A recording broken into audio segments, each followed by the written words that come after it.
मिथुन राशि में मंगल का वक्री होना, शत्रु राशि वृषभ में मंगल का प्रवेश, 73 दिनों तक मंगल की वक्री चाल, 2023 की शुरुआत में वक्री मंगल।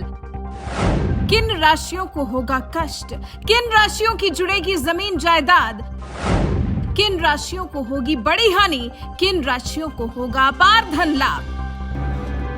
धर्म ज्ञान पर देखिए वक्री मंगल के 73 दिनों से जुड़ा 12 राशियों का भविष्य फल।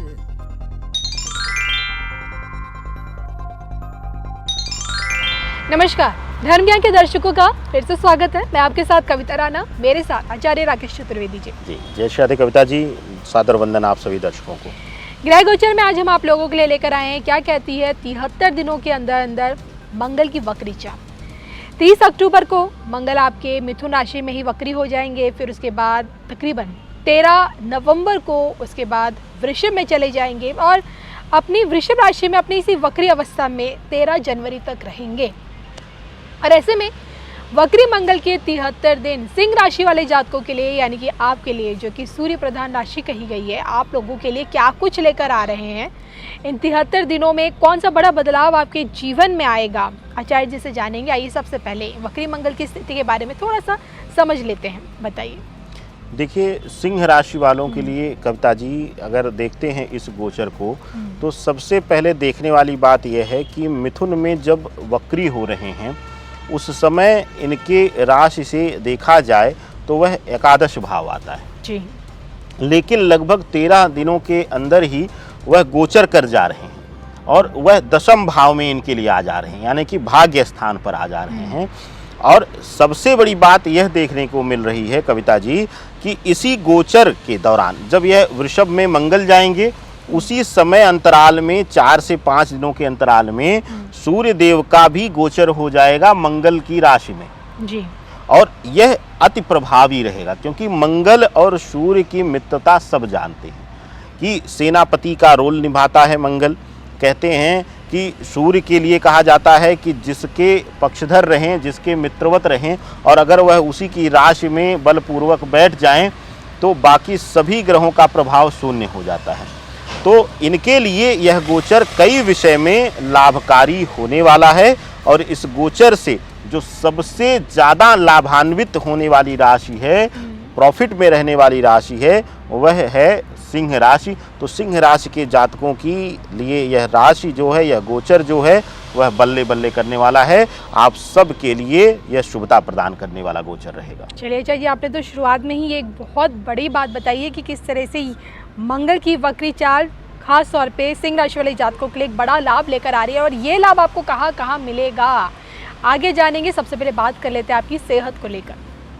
देखिए, सेहत के पक्ष पर ही बात कर लिया जाए तो सेहत को लेकर अगर देखें तो सूर्य देव का निकलकर मंगल के घर में इसी दौरान आना, और उधर मंगल का गोचर जो है वह शुक्र के भौतिकता के घर में आना, क्योंकि शत्रुगत भाव है तो वहाँ पर कुछ हद तक नकारात्मक प्रभाव दे रहा है।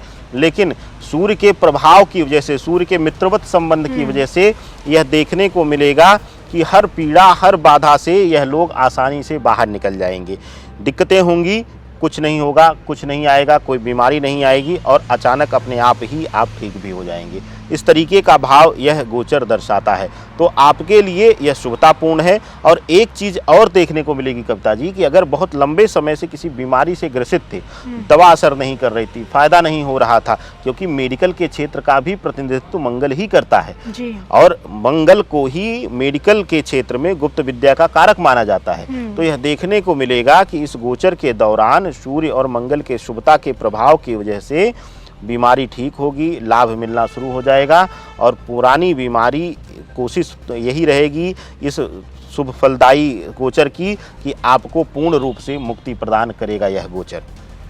क्या लगता है रिश्तों में कितनी मिठास बढ़ेगी, कितनी नज़दीकियाँ बढ़ने वाली है मंगल के इस चाल से इनके लिए? देखिए, रिश्तों में जो नज़दीकियाँ इसलिए भी बढ़ेंगी और शुभता आएगा कविता जी, क्योंकि इस गोचर के दौरान ही जो सूर्य का जो प्रभाव मिल रहा है मंगल के राशि पर, और मंगल का जो गोचर है वह शुक्र की राशि में है, तो यहाँ पर शत्रुगत राशि में गोचर होने की वजह से यह नकारात्मक प्रभाव देता, लेकिन क्योंकि कहा जाता है कि सूर्य का संकेत मिलने की वजह से और सूर्य का बल मिलने की वजह से मंगल को वहाँ पर मंगल प्रभावी हो जा रहा है और शुक्र की जो नकारात्मकता है वह दूर हो जा रही है, तो संबंध भाव पर यह बहुत अच्छा फल देने वाला है। लेकिन किस तरीके के संबंध पर? मित्रवत संबंध पर और साथ ही साथ व्यापारिक संबंध पर, साझेदारी पर। अभी भी यहाँ पर एक नकारात्मकता मिल रही है कि यह जो है वह अंतरंग संबंधों यानी कि पति पत्नी के संबंधों या प्रेमी प्रेमिका के संबंधों में यह तनाव और दूरी ही देगा यह गोचर। यहाँ पर यह शुभता प्रदान नहीं कर रहा है कविता जी। चलिए, आपने बताया कि सेहत संबंधित खासी दिक्कतों का सामना नहीं करना पड़ेगा, लेकिन संबंधों में थोड़ा सा इनको संभल कर रहना पड़ सकता है, मानसिक तनाव के शिकार हो सकते हैं। काम कारोबार कैसा रहेगा इस दौरान? कितना लाभ इन्हें पहुंचने वाला है काम कारोबार? देखिए, काम कारोबार में शुभतापूर्ण फल देखने को मिलेगा। उसका एक बहुत मुख्य कारण है कविता जी, जो विशेष रूप से यहाँ पर ध्यान देने की जरूरत है कि जब गोचर हो रहा है तो एकादश भाव में पहले रहेंगे वक्री होकर, लेकिन जो है वक्री अवस्था में ही गोचर करके दशम भाव में आ जाएंगे और वह भाग्य स्थान होता है। कार्य में भाग्य का जो रोल है वह प्रधान हो जाता है। कहते हैं कि अगर भाग्य का साथ ना मिले तो कठिन से कठिन परिश्रम भी व्यर्थ हो जाता है। तो दशम भाव में आने की वजह से यह शुभतापूर्ण फैसला देंगे और इस दौरान व्यापार में, नौकरी में पदोन्नति, व्यापार में वृद्धि इत्यादि देखने को मिलेगी। कार्य के प्रति आपका लगाव बढ़ेगा, आपका जुनून बढ़ेगा, तो आपके लिए यह गोचर कार्य क्षेत्र के लिए शुभ फलदायी परिणाम देने वाला रहेगा कविता जी। इस गोचर में सूर्य मंगल की मित्रता के चलते क्या लगता है धन लाभ कितना होगा? देखिए, धन लाभ बहुत होगा और सबसे बड़ी चीज है कि अपने मित्रवत लोग जो हैं, जो कह लें कि जो व्यापार में, रोजगार में सहभागिता में है, सहयोगिता में है, उन सभी के द्वारा यहाँ पर आप लाभान्वित होंगे। तो धन लाभ की स्थिति मजबूत होगी, धन लाभ होगा क्योंकि भाग्य स्थान पर आ जाएंगे आपके लिए, तो आपके लिए मंगल देव शुभता प्रदान कर रहे हैं आपके धन भाव के लिए। चलिए, अब तक हमने बात की आपकी सेहत को लेकर, आपके रिश्तों को लेकर, आपके काम कारोबार और आर्थिक पक्ष के बारे में भी जाना। जाते जाते मैं आपसे ये भी जानना चाहूँगी, मंगल जो कि पृथ्वी के भी कारक माने गए हैं, भूमि, धन, धान्य, जो ज़मीन जायदाद को लेकर इनके लिए ये समय कैसा रहेगा? देखिए, जमीन से जुड़े हुए अगर आप व्यापार में हैं तो आपके लिए अति फलदायी रहेगा, अति शुभ फलदायी रहेगा, आपके लिए लाभ ही लाभ देगा। लेकिन यहाँ पर एक विशेष ध्यान देने की जरूरत है क्योंकि बुध के घर में पहले यह वक्री होंगे और मिथुन में यानी कि एकादश भाव धन भाव में वक्री हो रहे हैं।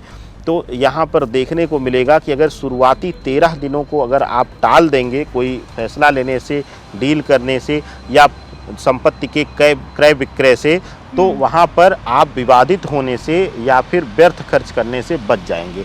तो शुरुआती अगर 13 दिनों को छोड़ दिया जाए तो आपके लिए भूमि, भवन इत्यादि से संबंधित लाभप्रद यह गोचर रहेगा और शुरुआती 13 दिन आपके लिए तनाव या फिर विवादित होने का योग दर्शाते हैं। तो शुरुआती 13 दिनों को टाल दीजिएगा तो आपके लिए शुभता ही शुभता देंगे मंगलदेव। अजय जी, ऐसे में क्या कुछ मंगल से संबंधित इन लोगों को उपाय करने चाहिए?